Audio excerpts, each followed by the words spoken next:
The Maple Leaf continue their Western road trip in Calgary, but will they be without one of their top dogs? You're listening to the Locked On Leafs podcast, part of the Locked On Podcast Network. It's your team every day.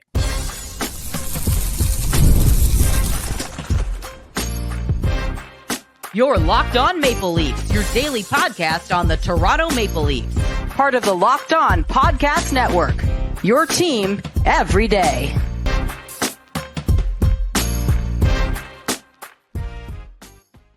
Hello and welcome into the Locked On Leafs podcast, a daily Maple Leaf-centric podcast hosted by myself, Mike DiStefano, and my co-host, Dave Morassutti. Today's episode is sponsored by FanDuel. New customers can bet just $5, and if you win, you'll score $200 in bonus bets. Download the app or head to FanDuel.com to get started.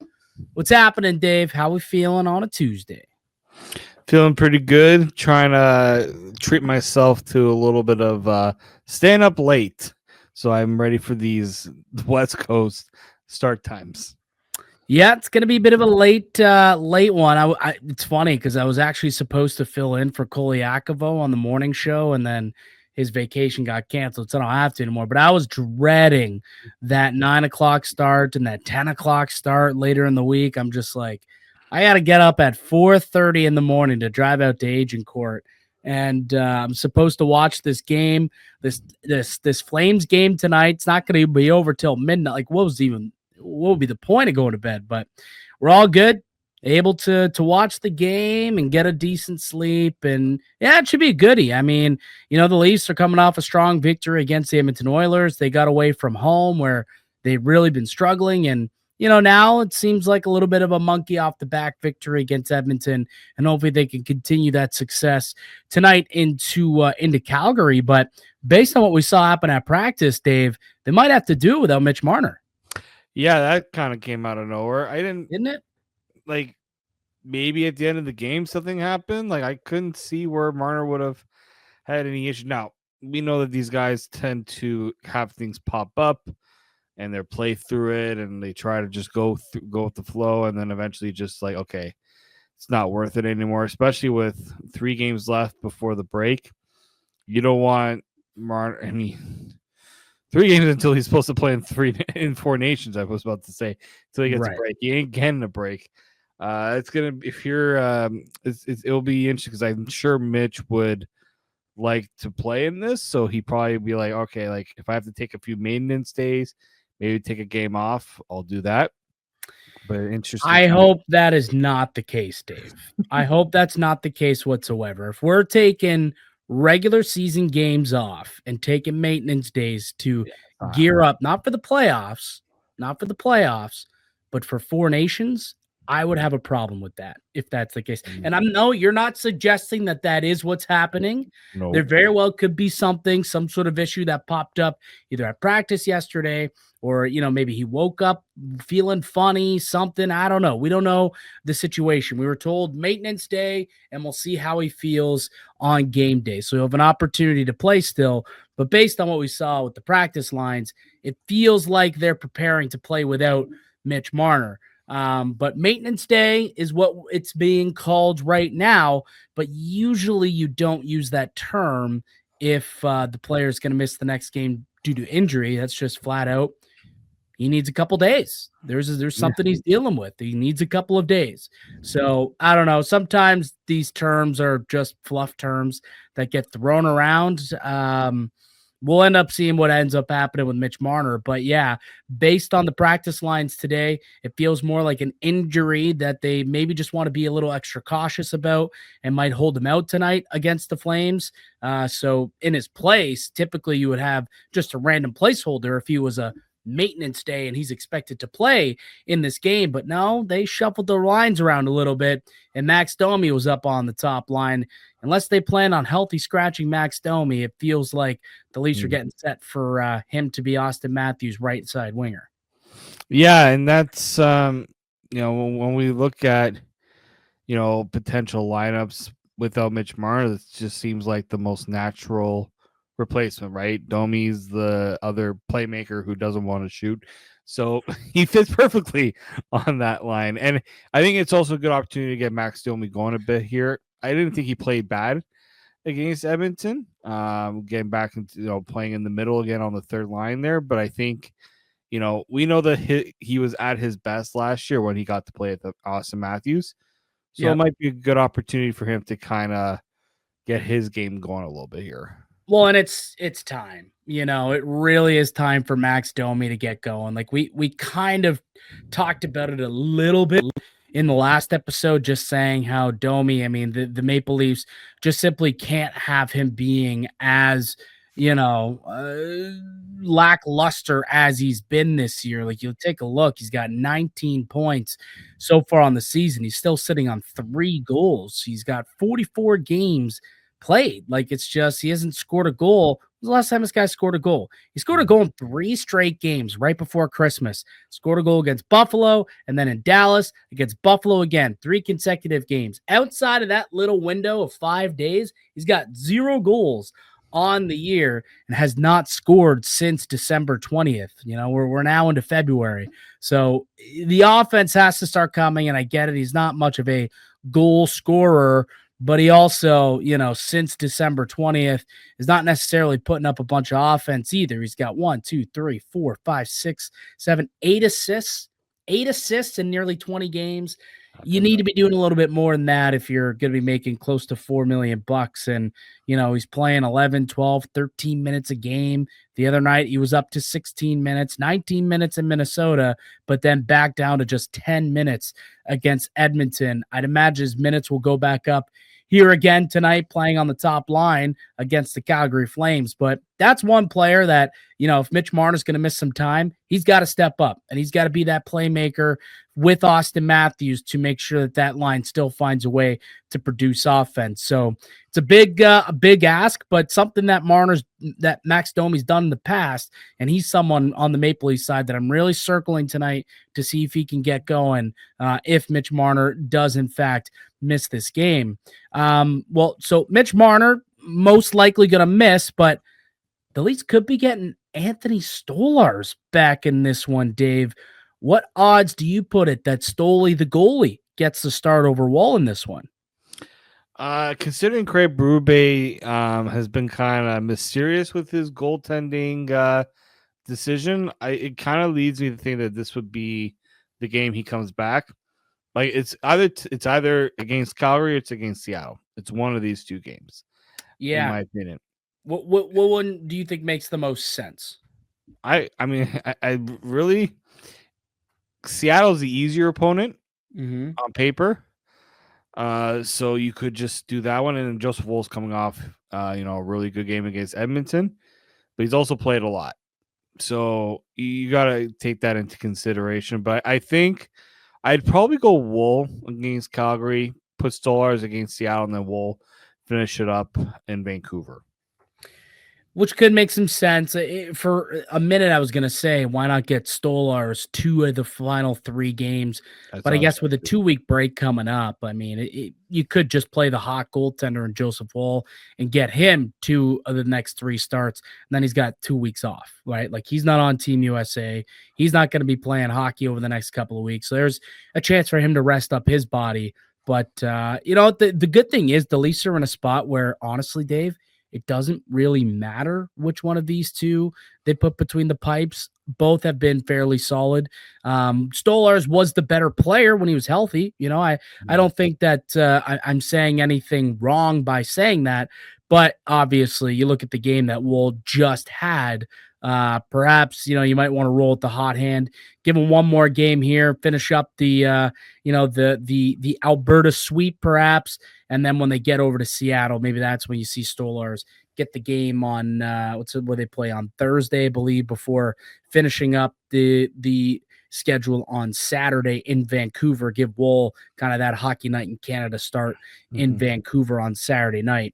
But whichever way they decide to go, I don't think that Berube is going to really make a wrong decision on that one, but at least it does feel like Stolarz will start one of these next 2 games, whether it's tonight or it's Thursday in Seattle. Okay, let's take a break. We'll come back and let's tee up tonight's game, Leafs and Flames. We'll take a look at what the Flames are dealing with on the other side. They've got themselves in a playoff spot. Who is a big proponent of that? We'll look at our Locked On player of the game, and that's all coming up next here on the Locked On Leafs podcast. Today's episode brought to you by FanDuel. Super Bowl 59 is here. One game, two teams, endless possibilities. And there's no better way to make every play more exciting than with the FanDuel Sportsbook. Whether it's predicting the first touchdown, calling the MVP, or even betting on the coin toss, FanDuel makes it easy to get in on the action. With live betting all game long, you can adjust your bets as soon as the game unfolds and feel the thrill from kickoff to the final whistle. The live betting feature lets you stay involved no matter what happens on the field, and the app is super easy to navigate. Plus, knowing that you can place a $5 bet, potentially win $200 in bonus bets for the Super Bowl, that's just icing on the cake. Download the app or head to FanDuel.com to get started. Bet just $5, and if you win, you'll score $200 in bonus bets. That's FanDuel.com. Bet with FanDuel, the official sportsbook partner of the Locked On Network.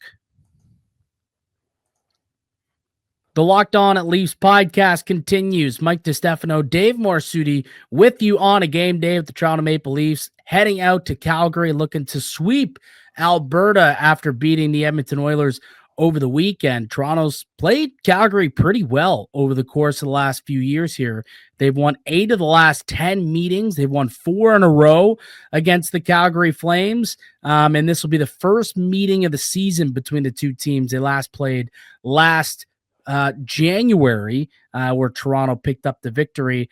But there's always going to be a little bit of extra motivation for the Maple Leafs in this game, and also the Flames on both sides, I suppose, as we've decided to coin this the Tree Living Bowl, Dave. Yeah, it's we know how the feelings in Calgary are like with Tree there. We can't trade with them, so a lot of similarities in real day life, I guess, in a lot of ways. I'm not going to go there. But I do think that, I'm sure the Leafs would like to give True Living the victory in Calgary. I don't know if there'll be any mentions I'm sure the broadcast will mention True Living returning to Calgary and all that, but it's not the first time. He was there last year. Yeah. It's like it's the first time. I don't even really remember how much it was talked up, his return. It was probably a decent amount, I would think. I can't recall exactly, but based on how much we talked about Dubas's return to Toronto, I'm sure it's similar in Calgary with Brad Treliving's return. Yeah, and and the thing with this game is this is a good test for these, because this is not a bad Calgary team. Like I don't think anybody expected Calgary to be in the position that they're in.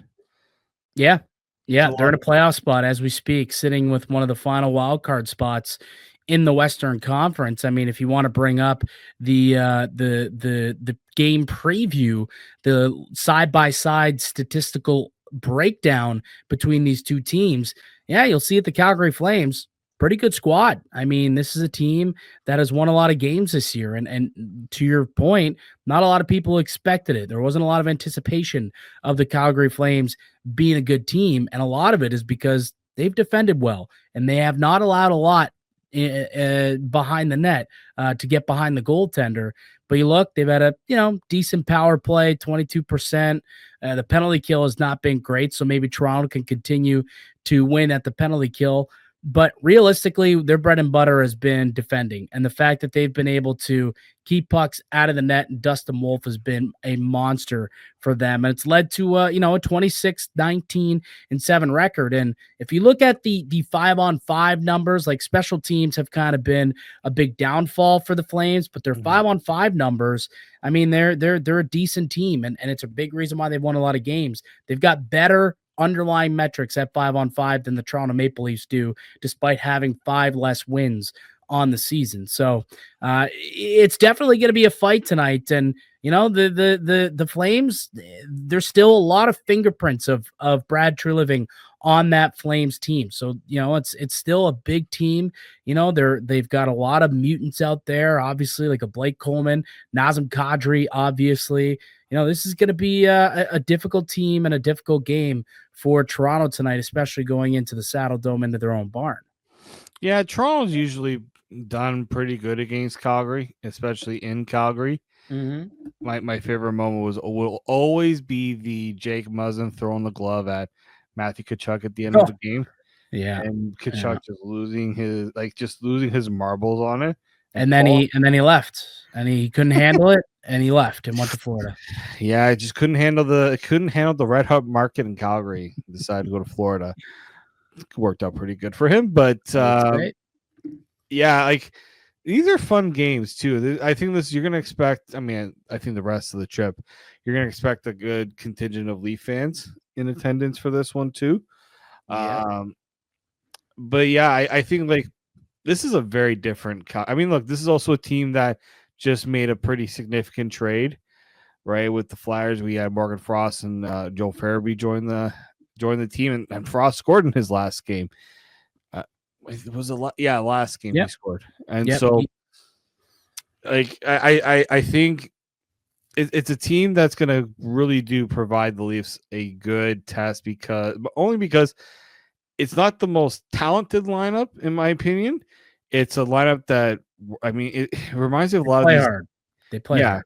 Like the Minnesotas, like those teams that will be tight checking, and those scrappy. are the games, scrappy games that the Leafs have not exactly done well in this season, and I think especially recently. So I'm that's what I want to see is can they handle a scrappy team like the Flames? Well, let's take a look at the Flames lineup heading into the game tonight. And obviously, you'll notice the name up at the top of the list, Nazem Kadri, top line center for the Calgary Flames. He's centering Jonathan Huberdeau, and newcomer Joel Farabee gets a shot up on the top line alongside Kadri and Huberdeau. Blake Coleman with Backlund and Coronado, Pospisil with Morgan Frost and Yegor Sharangovich, and then the Lamborghini as the on the fourth line with Rooney and Klapka. So again, it's a decently deep team. Like they've got some depth, and adding Farabee and Frost added to it. They've got a pretty good top nine, I would say. Huberdeau's having a decent resurging year. He's back to, almost a point per game, if I'm not mistaken. And Kadri's having a decent season himself. But realistically, like the big difference from this year and last year is I guess Huberdeau is another one of those differences, but it's the goaltender, right? Like you've got this rookie goalie who's been fantastic for the Calgary Flames when he's been in net. He's projected to be the starter, Dustin Wolf, and he is going to be our locked on player of the game tonight for the Calgary Flames. I mean, just take a look at the numbers, Dave, for Dustin Wolf. I mean, 19-9-2, a 250 goals against, and a 917 save percentage. Those are numbers well above league average, and he's currently third right now among all rookies in odds over on FanDuel for Rookie of the Year for the Calder Trophy. That's going to be the main objective. Try and beat the Rook tonight. Like it's crazy because I think, in my opinion, he is my bet. He is my favorite to win the Calder, just because it's a tough position for a rookie to come in and play. Right? He's been the reason. Like when you look at why the Calgary Flames are in a playoff position, look no further than what Dustin Wolf has done this year for them. Like they made the decision to trade Markstrom because they knew that they could rely on him to carry the mantle, which again, you're asking a rookie to do that. It's not easy, but like I know Macklin Celebrini is having a good year. Like I just don't know how Wolf is not in the like higher up in the it's like a significant drop too. On FanDuel, it's minus 165 for Celebrini, plus 180 for Lane Hudson. That is plus 900 for Wolf. To me, that's a bit of a I don't think that's good enough in my opinion. I think Wolf deserves to be a little higher up in terms of the odds there. And we're gonna see this. I think we're gonna see this tonight. He's just been so rock solid for this team. And like I think Vladar played the last game for Calgary and he got his first win in like a really long time. Yeah. Because Dustin Wolf has been carrying this team. And so you're gonna see a very good goaltender. And again, another good test for Leafs. Can they be a red hot goaltender? Like over his last, 5 games, 941 save percentage, 840 save percentage, 870 save percentage, 968 save percentage, and a 917 save percentage. He just won Rookie of the Month for the Yep. month of January, right? So he's been playing some really good hockey. It's a big reason why the Flames have won a lot of games this year and have been able to kind of turn things around on the fly. A little quick retool, and you get good goaltending. You can win some games in this league, and he's been able to steal some. So that's why he's our locked-on player of the game, Dustin Wolf. It wouldn't shock me if we wake up tomorrow morning and we have to do a podcast about Dustin Wolf goalieing the Maple Leafs. The story kind of is writing itself right now, right?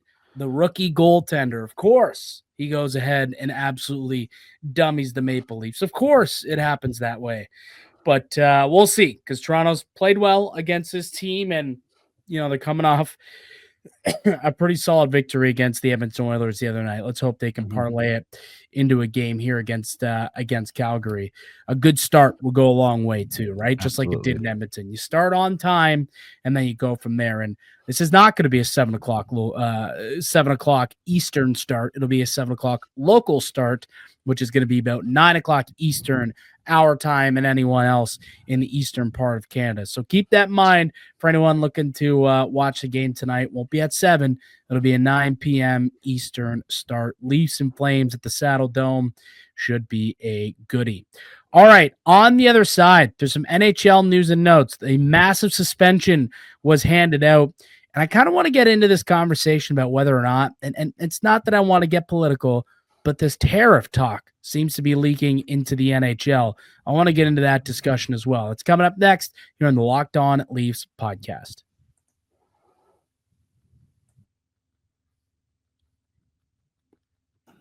Welcome back into the Locked On Leafs podcast. We are a daily Maple Leafs centric podcast. We are free and available wherever you get a podcast. Just look up the Locked On Leafs pod and subscribe, and you'll find us each and every day, Monday through Friday, with brand new episodes. All right, Dave, let's hit some league-wide news here because there's still, quite a bit going on. Let's start with the Ryan Hartman suspension, and then we can get into the tariff talk. So for those who are unaware, Ryan Hartman, a Minnesota Wild forward, has been suspended 10 games by the Department of Player Safety for a roughing play that occurred over the weekend against Tim Stützle of the Ottawa Senators. So let's watch the play, Dave, and then I want to get your thoughts on whether or not you thought it was worthy of a 10-game suspension. The first time we've seen a double-digit suspension since 2018. Here's the play for those watching up on YouTube. We can play it right now. And if you're listening, I'll kind of narrate it. But essentially, Ryan Hartman almost DDTs Timmy Stützle into the ice, just drives him with his forearm off a face-off draw, head first into the ice. A very dangerous play. Now, Ryan Hartman, obviously, there's a history there of suspension. He's a guy who's played on the edge his entire career. 10 games, though, felt a little strong. What say you, Dave? No, in my opinion, it didn't because he has history. Okay. I think 4 suspensions going into this hearing. Yeah. He has a reputation. I don't know if you remember the stuff from last year with Cole Perfetti, where he little nice little hit, and he tells Perfetti he's gonna, it was intentional. I did this on purpose, and Perfetti had a mic. Or no, it was a butt. He butted Perfetti with the stick. Yeah, right. Yeah, and he's like, and he tells him that he does it intentionally, and Perfetti's like, "Well, I'm mic'd up, man, so you just admitted." Yeah, really. I thought that was way worse, though, than what he did to Stützle. Like, at least the Stützle play is in the middle. Like, he's trying to win a face-off battle at the very least and is trying to just take the man out. And, okay, he obviously did purposely grab him and drive him into the ice. but I didn't think it was as worse as the butt end. But I get it, the fact that this is now suspension number 4. There's a habit, and when you're a repeat offender, the Department of Player Safety is supposed to take things a little more harshly. So from that perspective, I suppose I'll get on board with it. But to me, it just seemed like the punishment doesn't fit the crime specifically. But I guess since it's suspension number 4, I guess they just didn't have much of an option but to send a much harsher message. Yeah, I just think that with his past history, he wasn't going to get away with anything less than that, in my opinion. Mm-hmm. And it's just like, you know what? The NHL is probably just like, we gotta gotta get this guy to realize he's being an idiot. Like, in a way, he's made quite a few boneheaded plays. If you look at the reasons he's been suspended, it's not it's unfortunately, no, there's some egregious stuff that he's done. And I think because this was stemming from the whole game, right? There was an incident earlier in the game, and I guess a bit of a retaliatory play on his part. I think you send the message and see if this finally gets him to wake up a little bit. Well, I will say this. So this is the first time that we've had a double-digit suspension since 2018. That was Tom Wilson. He was given a 20-game suspension. Have you heard much about Tom Wilson being a dirty player in the last few years? Feels like maybe the message got through to Tommy Wilson there when he lost that much money out of his wallet after that suspension. I think I do know that he had a 6-gamer. Oh, I'm not saying he's been completely clean. But we haven't seen look, when you get a 20-game suspension, you're getting into now the Rafi Torres. Remember when he had a 40-gamer? Yeah. So the NHL is okay, we're laying the book on you because you're going in the wrong direction, right? Yeah, we gotta make sure that you play on the line, not across it. Right. And so I think that's probably, again, a safe bet. I don't know when, there's a certain point in period where your history doesn't become a factor when you get into a hearing. Although, I'm sorry, there's still probably going to be some bias when you're going into a oh, well, that's not a surprise. That's not a surprise or a secret. If you're a repeat offender, they are harsher on your sentencing. Mm-hmm. That's so it is supposed to be. That is the way it's set up realistically. Yeah. So the double-digit one, again, it's quite significant. And look, this is a Minnesota Wild team that is banged up. They're missing Kirill Kaprizov. They don't want to have to deal with a Ryan Hartman 10-game suspension on top of that. Well, too bad. I ain't. I'm not feeling sorry for Minnesota at all. Considering the Maple Leafs have been one of the biggest most man games lost teams in the league, I think I want to say are they second? Hold on, there's a website you can literally check, mangameslost.com. I'm pretty sure is literally what it's called. NHL, and I could see because the Maple Leafs, I know that the Leafs are very, very high up on that list. Let me double check. Well, you used to be able to look it up. You got to pay for this subscription now. Probably. Know who the heck has been injured? Outrageous. Sorry, I'm not paying for that type of subscription. I'm just not going to do it. But anyways, that used to be a thing where you could pay for where you could find out how many games you lost. But I know for a fact that the Maple Leafs are pretty high up there on the list. Yeah, I'm trying to see right now. No, I can't find it right now. No, I had a site that I used to also be able to look at, but it's nothing for this season. Yeah.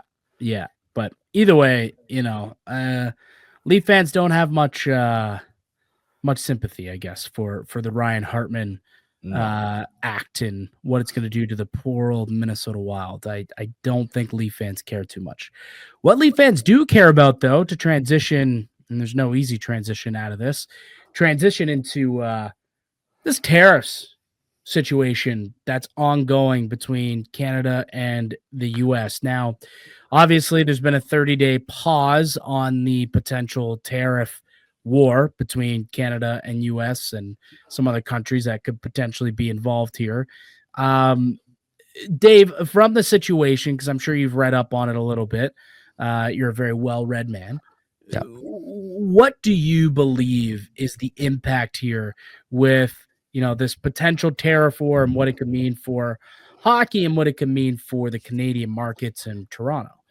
Well, I think the Canadian market specifically, I mean, you're seeing it's impacting the dollar, right? I mean, the dollar's been so brutal the last, few years. Yeah. But it's not getting any better.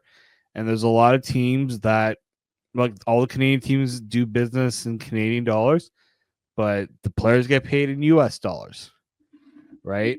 That's significant for, teams that, can't exactly, I mean, look, it doesn't impact the Leafs that much because the Leafs they print money, but there are teams that, it squeezes them a little tighter. And it's interesting because today we know that the Florida Panthers were at the White House. Trump didn't say anything about tariffs or, any, like, that was kind of nothing was brought up about that, which I found a little interesting. I will say shout out to who was it? Now I'm blanking. Merrick. I think it was Merrick who tweeted, by the way, if you American teams are looking to borrow the Stanley Cup this year, it's going to be an extra 25% tariff taking our cup over the border from Toronto. So you could pay that to the taxpayers. That was a pretty good tweet. I didn't think it was pretty solid. But yeah, no, look, it's I know sports and politics, like, you try not to mix the two, but sometimes it is difficult, because at the end of the day, this is a business. And when politics, affect economies and impact business, it's obviously going to have an effect and impact on the sports leagues and the teams and the players. And, it remains to be seen if it'll have major impact. But right now, there are some teams that apparently are a little worried if these tariffs do in fact end up getting implemented after the pause, and they don't figure out a fair kind of deal between Canada and US when it comes to the trade agreement. But yeah, just thought I'd bring that up and have a quick conversation and just kind of let you people know, the latest and what impact it could have on the NHL and the Canadian teams, which obviously includes your Toronto Maple Leafs. All right. Anything else you want to get into today, Dave? No, I don't. It was a quieter night. And yet I will say, Ottawa Senators win again, 2 points behind the Leafs. This Atlantic Division, yeah, insane. It is, because everyone just continues to win games. Like, Detroit's won a bunch of games here in a row. I think they've won 5 in a row too. I think both Detroit and Ottawa have both won 5 straight. Detroit's won 6 in a row. So Detroit's won 6 in a row and sit 5 points back at Toronto. Ottawa's won 5 in a row and sit just 2 points back at Toronto. Now, the Leafs do have a game in hand on both teams, but still, you lose tonight in Calgary, and all of a sudden that game in hand's gone. And now, you're one extra loss to either of those teams away from being below them in the standings. And this is an interesting couple of games if you're looking at the Atlantic Division, because you got the Senators going on their.